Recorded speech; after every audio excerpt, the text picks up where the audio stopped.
Greetings and salutations. I'm Poetic Heretic, and this is another allegedly real case of demonic possession. A more recent case of demonic possession occurred in 2008 and was reported in 2012 by board-certified psychiatrist and associate professor of clinical psychiatry at New York Medical College, Dr. Richard E. Gallagher. The strange story revolves around a woman known only as Julia, who originally came forth begging her church to help her with what she claimed was a spiritual possession, and the church went to ask for help from the psychiatric community. While investigating Julia, Gallagher became convinced that there was more going on than mere mental illness or outright fraud.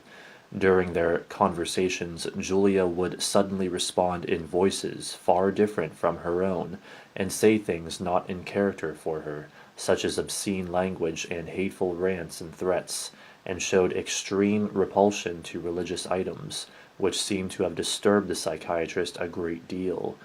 Gallagher would later say of these occurrences, quote, "Periodically, in our presence, Julia would go into a trance state of a recurring nature. Mentally troubled individuals often dissociate, but Julia's trances were accompanied by an unusual phenomenon. Out of her mouth would come various threats, taunts, and scatological language. Phrases like, 'Leave her alone, you idiot. She's ours. Leave, you imbecile priest.' Or just, 'Leave.' The tone of this voice differed markedly from Julia's own, and it varied, sometimes sounding guttural and vaguely masculine, at other points high-pitched.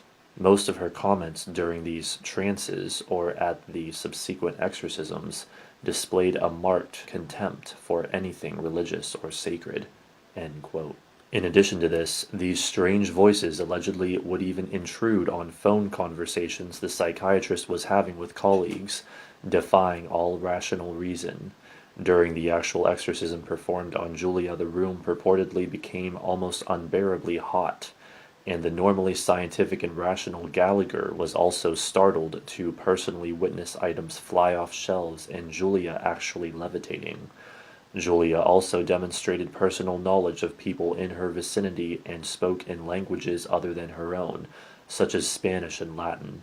Holy water was said to affect her in violent ways, but normal water did not, even when there was no way for her to know which was which.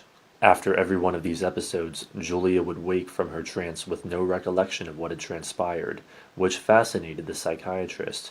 She was eventually cleared of her seemingly demonic presence, but her account is a rare case of a professional scientist being convinced that the events were real.